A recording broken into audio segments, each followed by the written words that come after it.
ለኔ መኖር ክርስቶስ ነው፣ ሞትም ማትረፍ ነው። በስጋ ከቆየው ፍሬያማ ተግባር ይኖረኛል፣ ነገር ግን የትኛው እንደምመርጥ አላውቅም። በእነዚህ በሁለቱ እጨነቃለሁ። ልሄድ ከክርስቶስ ጋር ልሆን እናፍቃለሁ፣ ይህ እጅግ የተሻለ ነውና።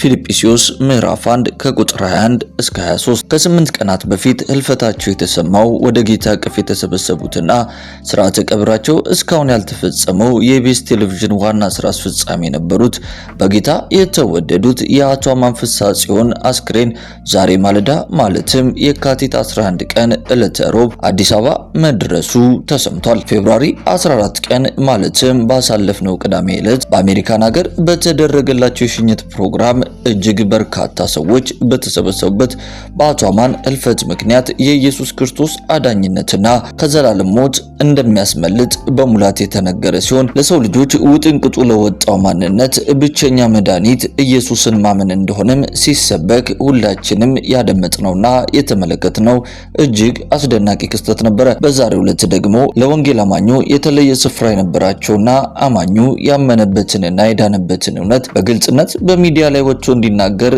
ሰፊ በርን በመክፈት በፈርቀዳጅነታቸው ዘወትር በወንጌላውያን አማኙ ዘንድ የሚታወሱት በጌታ የተወደዱት የአቶ አማን አስክሬን አዲስ አበባ መግባቱ ተሰምቷል። የአቶ አማን አስክሬን ኢትዮጵያ አውሮፕላን ማረፊያ ሲደርስ በብዙ ሐዘን የታጀበው አቀባበል እንዴት ነበረ?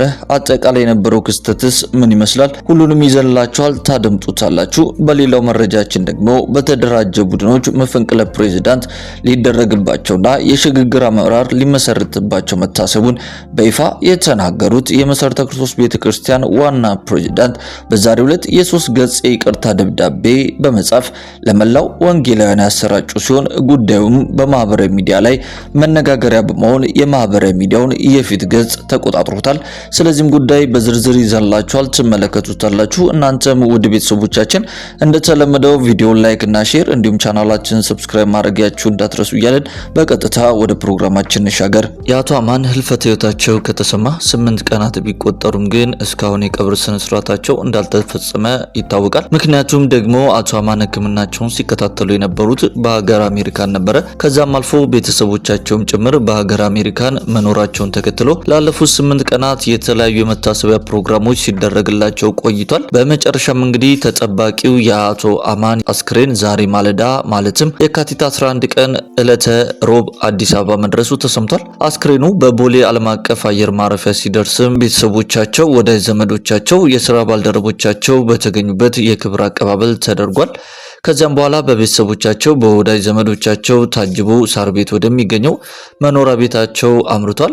በነገው ዕለት ማለትም የካቲት 12 ቀን 2018 ዓ.ም የቀብር ስነ ስርዓቱ በአዲስ አበባ የሚፈጸም ሲሆን ቦታውን በተመለከተም ዝርዝር መረጃዎች ወጥተዋል። ነገር ግን ብዙዎቹ እንደጠበቁት የቀብር ስነ ስርዓቱ በቅድስት ሥላሴ ካቴድራል እንዳልሆነም ተነግሯል። ምክንያቱ ደግሞ አቶ አማን የወንጌል አማኝ ወይም ደግሞ የፕሮቴስታንት እምነት ተከታይ መሆናቸውን ተከትሎ የካቲት 12 በዕለተ ሐሙስ ማለት ነው የቀብር ስነ ስርዓታቸው 9 ሰዓት ላይ በጴጥሮስ ጳውሎስ መካነ መቃብር የግብዓተ መሬታቸው ስነ ስርዓት እንደሚፈጸም ተረጋግጧል። የሽኝት ፕሮግራሙ የሚጀምረው ከጧቱ 3 ሰዓት ላይ ነው ተብሏል። 3 ሰዓት ላይ አስክሬኑ ከመኖሪያ ቤታቸው ተነስቶ 5 ሰዓት ላይ አድዋ ሙዚየም ይደርሳል። ከቀኑ 8 ሰዓት ላይ ደግሞ ወደ መጨረሻ ማረፊያቸው ማለትም ወደ ጴጥሮስ ጳውሎስ መካነ መቃብር ጉዞን ይጀምራል። ልክ 9 ሰዓት ላይ ወዳጅ ዘመድ፣ ቤተሰብ፣ የሥራ ባልደረቦቻቸው ሁሉ በተገኙበት ግብዓተ መሬታቸው ይፈጸማል ተብሏል። በዚህም ፕሮግራም ላይ እንግዲህ በርካታ ሰዎች በሚታደሙበት ወንጌል እንደሚሰበክና በርካታ ሰዎችም የኢየሱስን አዳኝነት እንደሚሰሙ ይጠበቃል።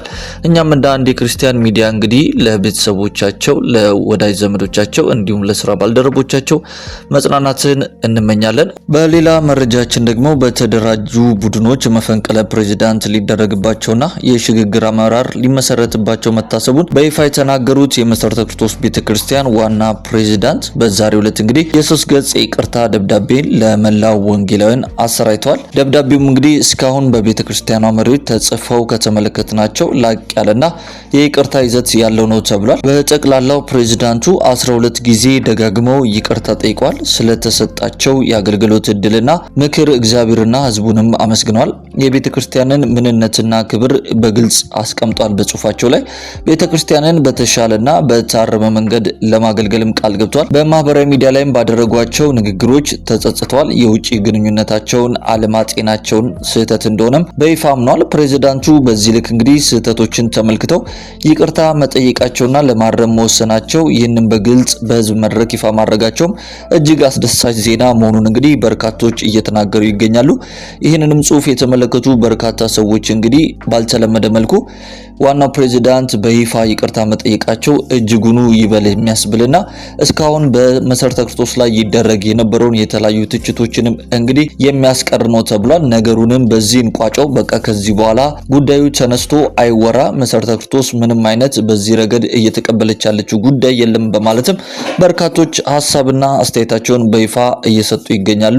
አቶ ደሳለኝ አበበም እንግዲህ እጅግ አስደናቂ ይቅርታ ደብዳቤን አስፍሯል። እኛም ደብዳቤውን ማንበብ ለፈለጋችሁ እንግዲህ በፌስቡክ ማህበራዊ ድረገጽ ላይ በመሰረተ ክርስቶስ ኦፊሻል ፔጅ ላይ ተለቋል ማለት ነው። ሁላችሁም ገብታችሁ ማንበብ ትችላላችሁ እያልን በዛሬው ፕሮግራማችን እንግዲህ የኢቢኤስ ዋና ስራ አስፈጻሚና መስራች የነበሩት የአቶ አማን ፍስሐ ጽዮንን ህልፈተ ህይወት ተከትሎ አስክሬናቸው ዛሬ ማለዳ አዲስ አበባ መግባቱን አስመልክቶ ወደ እናንተ አጠር ባለ መልኩ ያቀርብንበትና እንዲሁም ደግሞ የመሰረተ ክርስቶስ ቤተክርስቲያን ዋና ፕሬዝዳንት የሆኑት አቶ ደሳለኝ ያወጡትን የ3 ገጽ የይቅርታ ደብዳቤን አስመልክተን ወደ እናንተ አጠር ባለ መልኩ ያቀርብንበት ፕሮግራም ይህንን ይመስል ነበር። ውድ የክርስቲያን አዲስ የዩቲዩብ ቻናል ቤተሰቦቻችን የእናንተው መንፈሳዊ ሚዲያ እንግዲህ በመንፈሳዊ ጉዳዮች ላይ እናንተን ይጠቅማሉ፣ ያስተምራሉና ያንጻሉ ብለን የምናስባቸውን ልዩ ልዩ የሆኑ መንፈሳዊ ጉዳዮችን፣ ክስተቶችን እንደዚሁም የተለያዩ መልእክቶችን ወደ እናንተው ውድ ቤተሰቦቻችን